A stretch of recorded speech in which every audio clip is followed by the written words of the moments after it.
Happy Friday to all of you. This is Omar Serrano of the Tilted Lawyer podcast. A couple of weeks ago, I did a summary video about the curious case of Natalia Grace.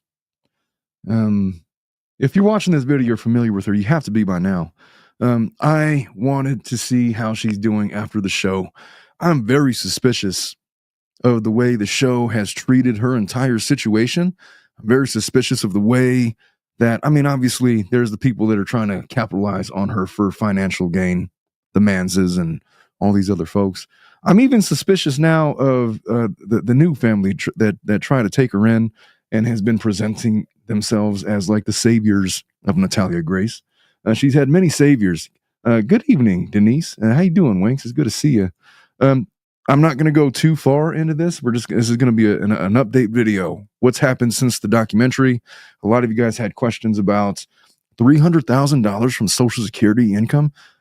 Is that accurate? Over the course of 10 years, yeah, about 30,000 a year. It sounds about right. And if she is listing the Manses as the payees, meaning they get to cash all that money, I guess it stands to reason if there's no taxes coming out. And how does that work? I have no idea. The SSI checks that the ones that I've always seen already take out taxes. I don't know the mechanisms by how they were able to get the cash without paying taxes first. I suspect that somebody should be able to clean that up a little bit, or at the very least, in the interest of equity, be able to hold the Manses accountable for debts owed to the IRS on account. Well, we'll talk about that. It's going to be a quick and impactful show. You're going to want to stick around. I got a lot to talk about coming up next. Whatever you might be going through and wherever you might be, this is Omar Serrano with the Tilted Lawyer podcast. I'm here to take your mind off of things. Yes, I'm an attorney. No, I'm not giving you legal advice.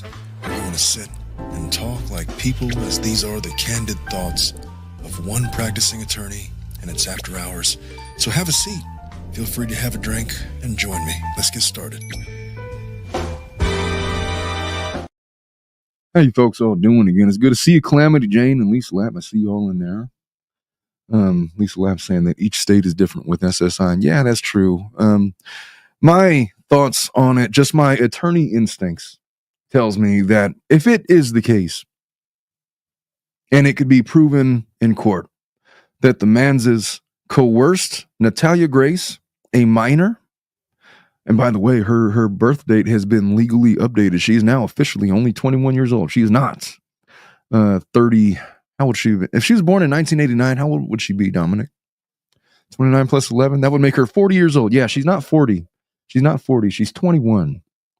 My attorney instinct tells me that if it can be proven in court, they can bring a petition to absolve Natalia Grace of debt with the IRS, holding the Manses accountable and attaching, if a judgment is rendered, whatever, perhaps the trailer that they used to, where they pilfered her talk show money, $300,000 or whatever it was, where they used that money to buy a trailer, whatever. I think that they should be able to hold them accountable and absolve Natalia Grace of the debts. She was very clearly a minor at the time. She couldn't contract with anybody. And so for somebody to take her money, not pay the taxes, they were making all those decisions, they should be held liable. Maybe I will dive into that in a future video, the legal mechanics of how that would work. It's going to be tricky. It would be tricky, but I can't imagine that if you brought this in a court of law, in the interest of equity, that they would hold Natalia Grace accountable for money stolen by the Manses and force her to pay the taxes on stolen money. Just what I know about the law, that's not going to happen. And so, 35? Are you sure? 25 plus 11 is, you're right. 89, right. You're right. Hey, lawyers are not supposed to be good at math anyway. No shitting on me on a Friday because my math sucks. Jesus. Winks was born in 89. Holy shit. Winks is just a youngster. All you Gen Xers, man. Oh, not a Gen X. She's a millennial, aren't you? Did you know that the millennials are considered old now? It happened. It happened. You were alive in the 1900s, and so that makes you officially old. What do you think about millennials, Dominic? Being a Gen Z person. Not much, honestly. Well, that's fucked up. What a dick. That's right, Winks. You're not as old as I. I'm like on the cusp of Gen X and millennial. I don't know what you would call that. I was literally born in 1980. So make of that what you will. I'm 44 years old. There was an article that came out after the documentary came out, and I'm a little perturbed by some of the details related to Natalia and the things that she's allowed to do and not do. So I've had issues with the production of that documentary that's being currently streamed on HBO Max. It's called The Curious Case of Natalia Grace. And it's been like 3 seasons into it now. The first season focused on her struggles with her initial adopted family. I mean, she went through like a few families, but ultimately she ended up where she ended up and went through a cavalcade of horrors. Having been abandoned in 2009 by herself when she was like about 6 or 7 years old, left to fend for herself as if she was adult. She wasn't going to kindergarten. She wasn't going to first grade like she should have been. She was literally going to an adult school. Many people try to raise the alarms like, hey, this is obviously like a 7-year-old. What are we doing right now?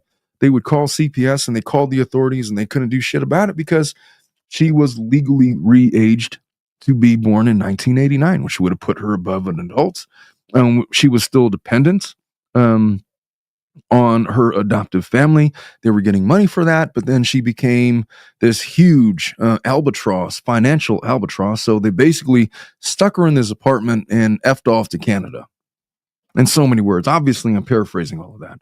Season 2 focuses on the Manses rescuing her from one of the 2 apartments that she was abandoned. They take her in, and you're kind of they're I don't want to call them religious extremists, but they were certainly very religious, and they made it a point to let you know that this is Bishop Mann. He was a leader in his church, and he was very involved. They went in Dr. Phil with her, and they set themselves up to be her savior. And they conclude season 2 with this monumental moment where Natalia Grace was going to be adopted by the Mans, and she was so happy. And the production quality was, oh, it's a happy ending. And then you get this mysterious phone call. I don't know what Natalia's up to. Natalia's over there tweaking. That's what he said. She's over here tweaking. She only cares about herself. And we're like, what? What just happened? Like, we're all prepared to have like this happy ending for this little girl who's clearly undergone severe waves of torture for her entire life, literally her entire life. And we got this guy who's on about something. We don't know what it was. We kind of got an inkling about what it was. She had a boyfriend in the UK. She wanted to move to the UK. She wanted to get out of the Manses house. She was sick and tired of their coercive controls of her being basically treating her like a child in their home. She was 19 years old. She had an online boyfriend. She's an adult female. She wants to pursue adult things. I don't know if they saw that and were like, you know what? We can't have this because there goes the money train. We need to shut this down right now. They stole her computer. They stole her laptop, along with all of the communications and pictures and videos. It was revealed in season 3 of the documentary that part and parcel to some of the things that were stolen would have been sexually explicit images and text messages and photographs, perhaps videos that she would have taken for her online boyfriend who lived in the UK. And the thought was that perhaps because of the way that Natalia was acting, whenever she had an opportunity to expose some of the abusive behaviors that the Manses had exhibited, where other people were speaking out about their abusive practices, physically abusive, mentally controlling, and all these other things, that perhaps she was being held captive and extorted, as in, if you say anything, then we're going to say stuff. To which I would say, bro, or I wouldn't call it bro, Natalia, you're an adult. if stuff gets out there, it's not the. I mean, it's a tough conversation to have. Imagine your sexting messages got out for the world to see, and you were this national curiosity. Where this documentary that's been brewing for years now comes out, and you're known as this person, Natalia Grace.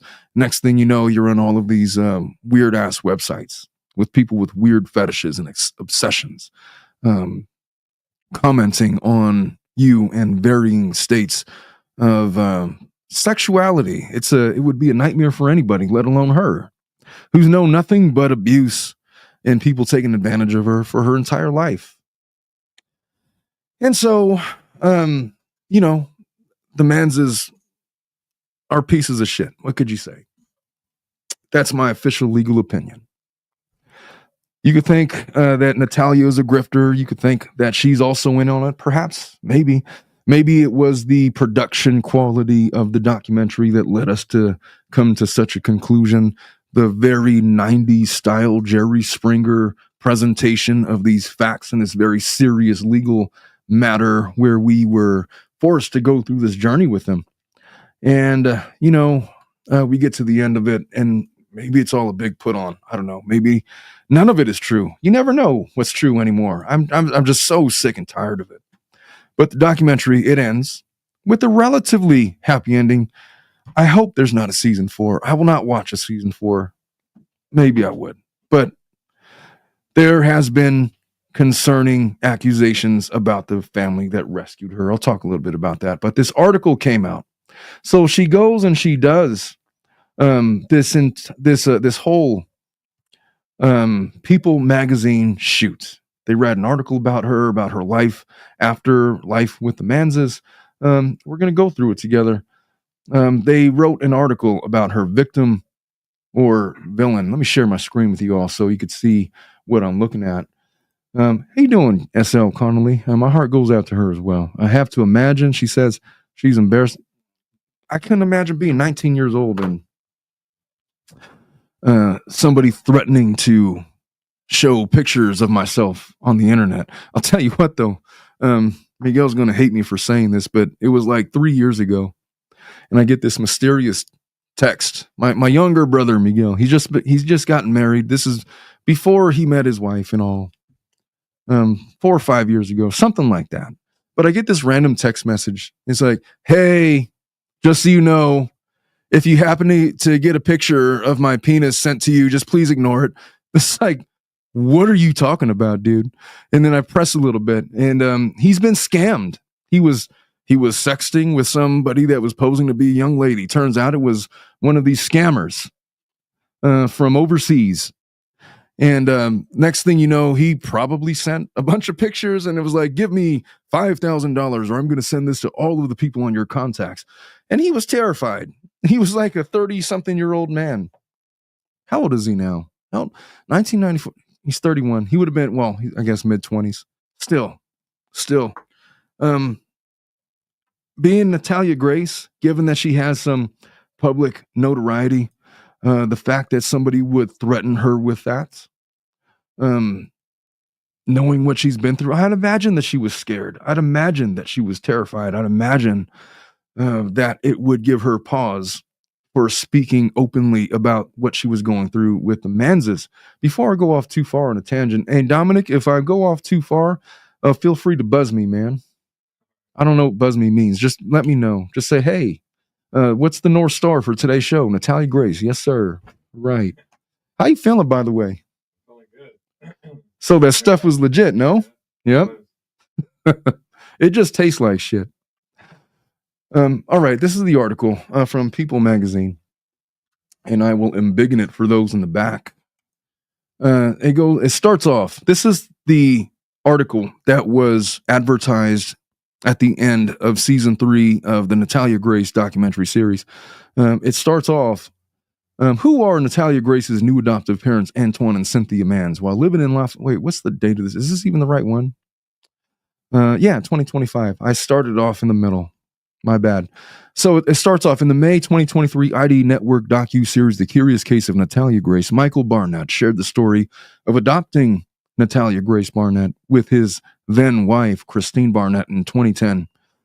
Oh, Michael Barnett. You remember him, Dominic? He was the guy that would cry and like throw himself on the floor and like start pounding on the ground and just very theatrical, very clearly homosexual. And that's not a knock on him. It's just he's clearly a guy that found himself in a marriage where he doesn't appear to be sexually oriented himself. And I don't know what's going to happen to him in the past, but it caused strife in his marriage. And there's probably a lot other stuff going on. There was infidelity on Cynthia's part, and just a lot of weirdness in that season. I don't nearly got enough time to go over it all right now. But we visited them in season 1. He accused Natalia of attempting to kill his family, lying about her true age in like the most bizarre way, claiming she had pubic hair, claiming that she was trying to murder them with a knife and all of these things and trying to poison Cynthia. We can go back and listen to it. I did other shows on it about a year ago when season 2 came out, when we did our full-on review of the entire series. Natalia then shared her version of events in a follow-up series called Natalia Speaks in January of 24, literally a year ago. After hearing both sides of the story, fans are confused about what happened to Natalia after she left the Barnett family, and where is she now? Yeah, I would say there's confusion. I have my opinions about what I think happened. I think that young lady was severely abused by Cynthia. And I think that Michael Barnett was too chicken shit to do anything about it. There was a lot of things going on in his house that he let go on. I think that the things that Cynthia was accused of are true. I think that Cynthia tried to sexualize Natalia. Now, it's quite the leap to say that because she dressed her up and put makeup on her, she's trying to sexualize her. But her affair partner, this little person, literally another little person, gets up on in the documentary in an interview and literally says that Natalia was offered to him as like some kind of a weird sexual sacrifice, to which he claims to have refused. Who on the F knows? I mean, the source of the confusion was such that, look, they were throwing a lot of accusations at Natalia that didn't make a lot of sense. There was a lot of people saying a lot of things about Natalia. But to hear it from her perspective as a 7 or 8 year old that's just trying to be a kid, trying to attach to a family, trying to find a place in the universe after being rejected in her country of origin in the Ukraine by her biological mother, unable to attach to 2 previous families, being severely abused in a Ukrainian orphanage. Now she gets here. We think it's going to be a happy ending, and come to find out that, hey, this family is weird as F. And wait, chat is asking if you mean Christine or Cynthia, because they're saying Cynthia. Christine. I meant, what did I say? You said Cynthia. I didn't mean Cynthia. Christine. I'm talking about Christine Barnett. Christine Barnett, not Cynthia Mans. Cynthia Mans got her own issues. Christine Barnett was the one that I thought was sexually abusing her. There's accounts of it, and we could go and rehash all of that. And I made previous videos about it, or just go watch season 1. Let me continue with this article. So Michael and Christine, a former couple from Indiana with 3 biological sons, adopted Natalia, a Ukrainian girl, in 2010, believing that she was 6 years old at the time. However, her alleged behavioral issues and mature features on her body led her adoptive parents to believe that she really was an adult living with a form of dwarfism called, I've never been able to pronounce that word, spondylio SED, dysplasia, whatever this says. I can't pronounce. Give it a shot, Dominic. What does it say? Spondylopiphyseal dysplasia congenita. That was terrible. I'm sorry, folks. In addition to accusing Natalia of lying about her true age, Michael claimed that she made several threats and attempts to kill him. This little person, this little girl, she's like 2 feet tall. She explained that I literally can't physically raise my arm to stab somebody, if that's what he thought I was doing. They have her on video, and I recall seeing those videos of them basically scolding her. Why did you do this? She's being screamed at, and just, she had the face of a 6 or 7 year old that was being scolded by her parents, like just completely blank. Like, I can't show any emotion because I'm afraid what to think or say. She was very clearly abused, living in that situation. He alleged that Natalia stood over the bed with a knife, attempted to poison Christine's coffee with household cleaner, and pushed Christine into an electric fence. If a 2-foot tall, 20-pound person tried to push anybody, I can't imagine that it would be all that simple to do that. Hey, Dominic, I think you got me by a good 40. How much do you weigh now? 230. No shit. You're 230? Weren't you like 260 like around Christmas? Yeah, I was like 260 back in like November. What happened, dude? I've been cutting, I told you. When we did the whole Stuff. I'm just saying, man, when you were at my house for Christmas, when we did the arm wrestling thing, you were looking kind of plump. My brother was impressed, like, hey, who was that stud muffin? It's like, oh, you want his number? I'll give you Dominic's number. I would never give him your number, dude. 230, huh? You know, I weigh like, I'm 215 right now. Oh, wow. You only outweigh me by 15 pounds somehow. I don't get it. I don't get it. It makes no sense. Oh, maybe I got to lose weight. Maybe like my natural weight should be like under 200 pounds. Yeah, because when I go, I'm supposed to be around like 210, they tell me. I can tell you my fighting weight. Well, when I wrestled at 152 in high school. If I were to be in MMA, my fighting weight would probably be like in the 160s. I don't know. Like if I was like to cut and get in like that kind of shape, I'm going off on a tangent. You're supposed to stop me from this shit. God damn it. All right. After 2 years of living in Natalia, Michael and Christine petitioned to have her birth date legally changed from September 4th to September 4th, 1989. Hey, by the way, these tangents for the video for tomorrow, just cut the shit out. Right. Cut the tangents. Keep the video on course for Natalia. If you're here for the live experience, I'm sorry, man. You're going to have to just deal with my tangents. I'm supposed to wrap this video up in like 15 minutes because we're doing flat in about 20. So bear with me, folks. I'm going to get through this. After 2 years of living in Natalia, they re-aged her from her birthday being 2003 to 1989, making her 23 years old in 2012, which we just figured out would make her about 36 years old or 35 right now in 2025. The former spouses rented Natalia an apartment in Indiana, left her behind while they moved to Canada. Though Natalia was legally seen as an adult, Michael and Christine faced charges for neglect of a dependent in September 2019, charges of which, by the way, were dismissed. They were literally, of all the criminal actions that they could have charged him with, and I went through an entire show of what could the Barnetts possibly face legally in terms of criminal charges for what they did in Natalia. And the way that they handled that case was beyond bizarre and heartbreaking because the end result of it was based on a technicality.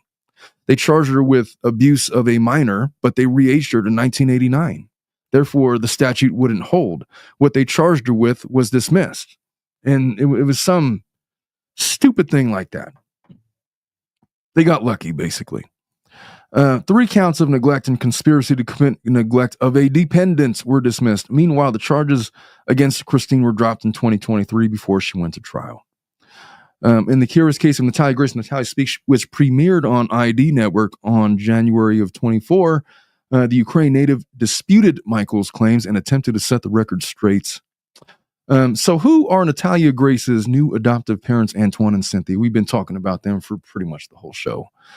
They presented her as this person. They believed her side of the story, including that she was a minor when the Barnetts abandoned her. Is my screen shared, Dominic? And adopted her into their family. They went on Dr. Phil in 2019, maintained that she never showed any signs of violence toward their family. Natalia lived with Cynthia, Antoine, and their 5 other children in Crawfordsville, Indiana. Now, when you listen to that interview, in light of what we know now, where there are witnesses who witnessed Antoine and Cynthia physically abusing this young girl, Natalia, and it would have occurred before this interview with Dr. Phil. It just kind of puts the entire thing in a new, disgusting light. Natalia lived with Cynthia, Antoine, and their 5 other children in Crawfordsville, Indiana. The couple previously advocated for Natalia and her disability, even launching a GoFundMe to raise money for a wheelchair-accessible van in June 2023. All the while, as the DePauls had explained, she needs more than a wheelchair. She needs a life-saving back surgery. Otherwise, she might die an early death, medical complications. They explained it all in season 3. She really needed this surgery. Followers of Natalia's story were happy the orphan found the family she was looking for until it was revealed during episode 3 of Natalia Speaks that the Mans had cut ties with her 2 weeks after filming wrapped for the docuseries. The series ended with an alleged phone call that producers received from Antoine and Cynthia, where the couple expressed that something wasn't right with Natalia. And I'm quoting the article here. I feel like she's the enemy in the house. And she said to us, we have held her hostage, made us look like we're the enemy, Antoine said on the other end of the phone line. Meanwhile, his wife added, Natalia is stabbing her family in the back over a complete lie. What in the F was that about? All this because she wanted to have a boyfriend? Because she wanted a boyfriend to visit her boyfriend in the UK? As an adult, no less? It wasn't connecting for me. The logical strands were not there to be connected. Something was amiss. And we spent about a year trying to figure out what that was. The scene didn't reveal what Natalia did to the Mans family, but it looks like true crime fans will find out. The series ended with a note on the screen saying Natalia's story will continue. What it turns out is that she just wanted to leave. She wanted to take control of her finances, basically, and they didn't like it. That appears to be the source of how, according to them, Natalia Grace was tweaking as Antoine so artfully and God-fearing man would say. Days after the finale, Natalia took to her personal Instagram. And this is what she said. I'm okay and doing well, and thank you for all your support and prayers.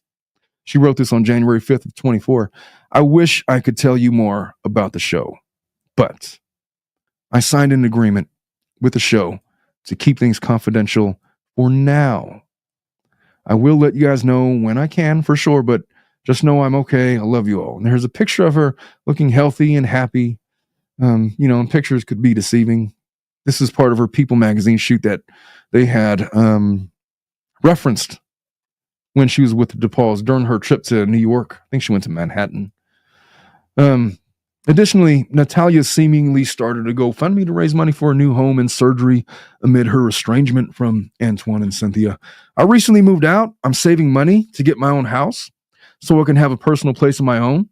I'm doing this so I can have a fresh start in life as an adult and get past everything that happened in my life. And good luck with that, because she's 21 years old now, 23 years old now. 22 years of that has been spent being taken advantage of and abused in myriad different ways.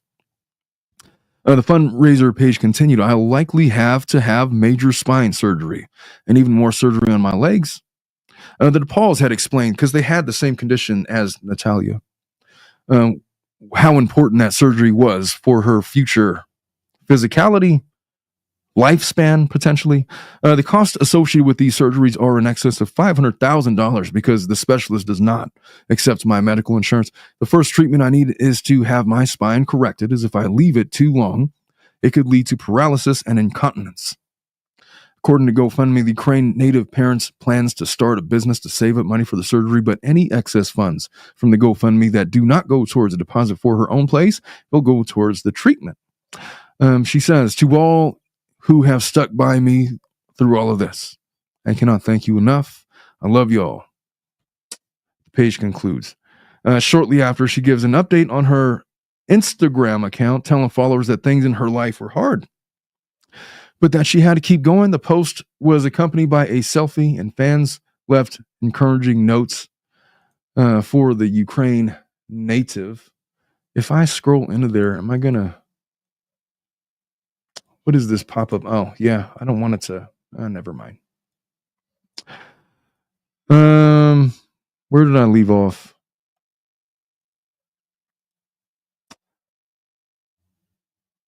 Oh, was that her...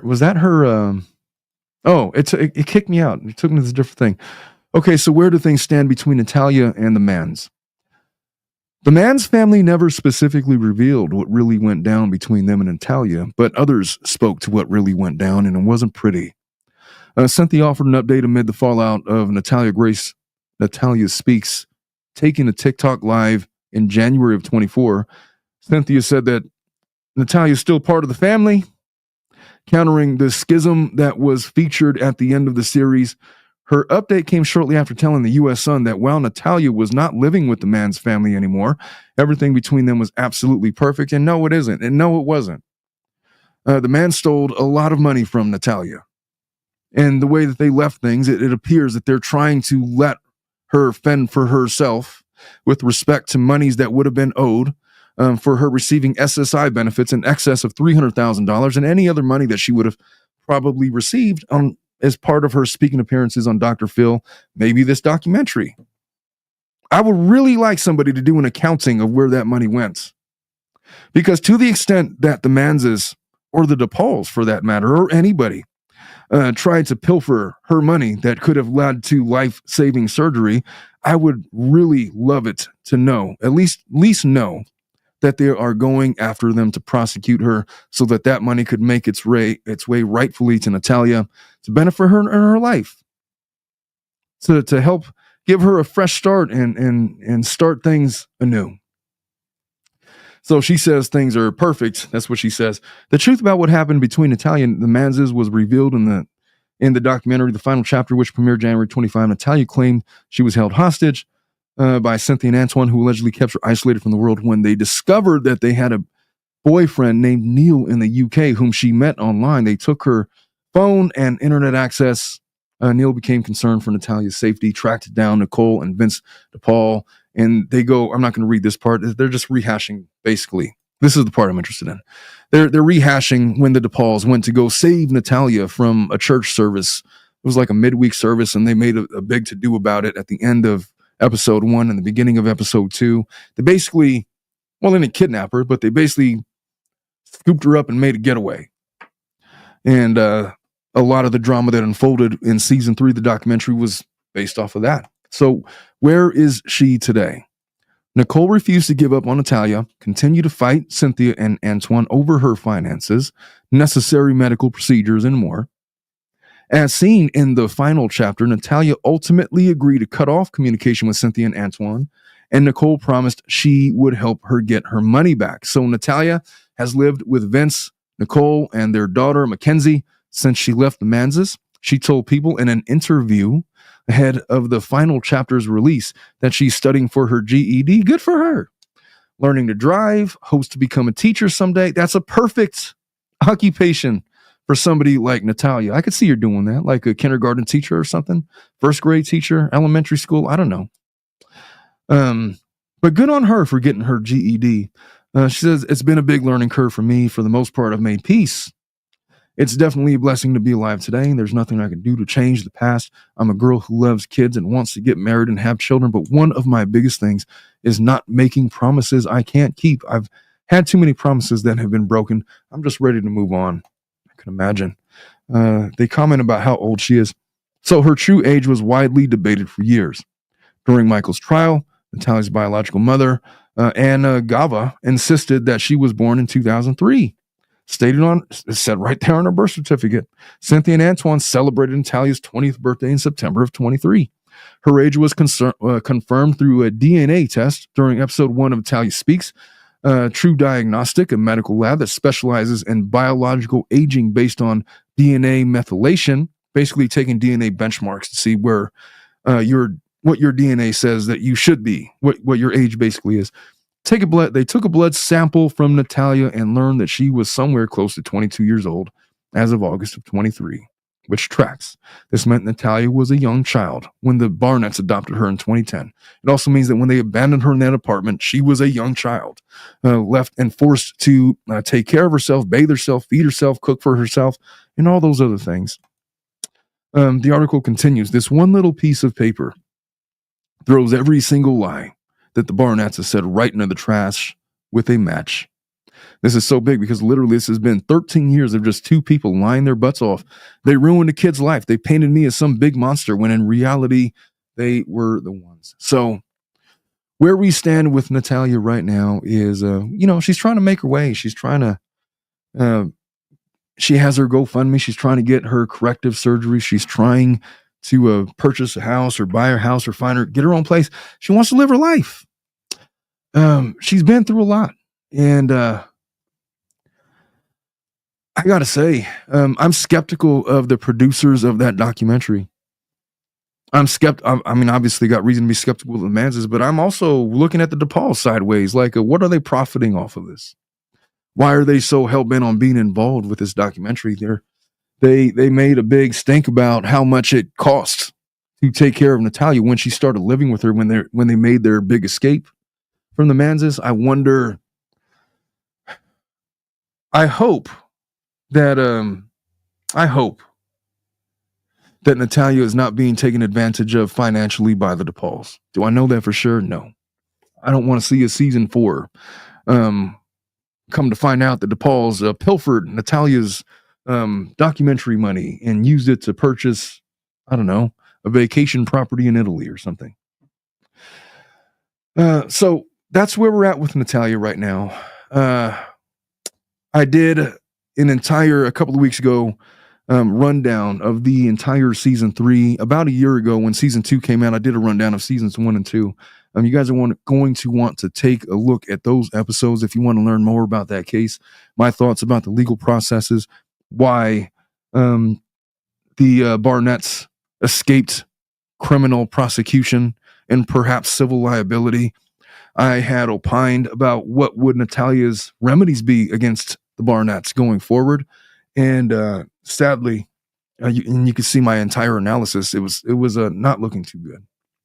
The Manses is a little bit different. She has clearly, if she's been defrauded and stuck with a large IRS bill, she will surely have remedy against them. And so I'm optimistic for her. It's been a long journey of learning about her story and seeing how she's evolved through this entire process. I can tell you that it's almost like we've seen her grow up on camera through home videos and all this other stuff. She looks like an adult now. When they were trying to re-age her back then, she was very clearly to me a kid. But it was like cognitive dissonance. Like you're telling me that she was born in 1989. I'm looking at her face. That's very clearly a 6-year-old. And so, I did that on the other show. That's all for today's update. In about 5 minutes, I'm going to be doing an episode of Flad. Hey, Dominic, could you filter everybody from here to there if you haven't done that already? Folks, join us for some Family Law After Dark. We're going to have Bruce and Brad, a couple of other guests. I think Jennifer Bradley's going to come back on, a brand new recipient of the new creator of the official Flad thumbnail. It was amazing. It was way better than the one that I could have done. So she's going to be on. Melissa's going to be here in person and in studio, and we're all going to talk shit about Dominic. It's going to be a good time. So I hope to have you guys all there. I love you all. I will see you all in about 4 minutes on Family Law After Dark. I love you all. If I don't see you then or there, have a wonderful weekend and be safe out there. Bye-bye.